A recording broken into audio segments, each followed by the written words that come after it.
I got started with 29ers a couple years ago. Giant first started doing their hardtail 29er prototyping. And to be honest, I wasn't a big fan of the breed. They're really noodly, the wheels are inherently flexy, and the front end's tall and awkward. But when I got this bike, I knew that a lot of those problems were rectified, and I had a winner on my hands. It didn't take long for me to prove it, just a few hours, I think. Carl Decker, a fantastic result today. Ladies and gentlemen, the top Super D riders in the world right here for your entertainment at Laguna Seca Raceway in the 20th SRAM Sea Otter Classic. Decker gets his Sea Otter champagne. It's going to go everywhere. What a fantastic race today, a fantastic field, and a beautiful day of racing from Laguna Seca. That's it for now from the award stage at the 20th SRAM Sea Otter Classic.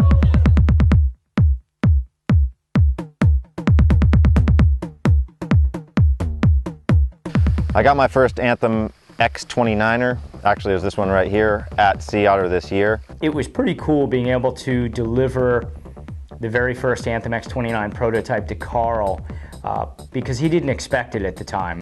And I didn't know that I was going to get it, and I wasn't expected to race it there, but they let me practice on it. To see Carl's face after he came back from a hot lap on it at Sea Otter was pretty awesome. And all of a sudden, I knew that I needed it for the Super D the next day. And it certainly wasn't the intention. When we handed that bike over, it wasn't the intention that Carl was going to race on it. I ended up racing it 12 hours later, and I won the Super D, and they were pretty happy they let me ride it. He kind of was not really willing to give the bike up, so to speak, so Giant didn't really have much choice to let him race on it. They were also pretty happy to see me race it at both of the other races the rest of the weekend. It's just a great bike. You can race Super D, you can race short track, you can race cross country, and it's kind of good at everything. After that, Carl pretty much stuck to racing on that bike and riding on that bike. The Anthem X29er, why do I like it? It's because it's an Anthem X. It rides like an Anthem X.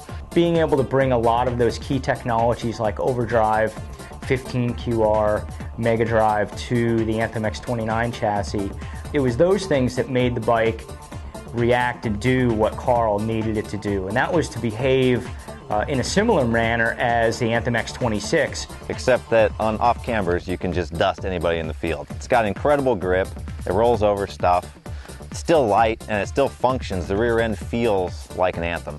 Fast, nimble, high speed, descent capable, all those great things wrapped into one package. And that's what I like about it. It's a great bike, and you can ride it in so many different circumstances that it's almost, you know, if I was going to have one bike, this would be my one bike quiver. This was my first year at Downeyville, and I didn't really know what to expect.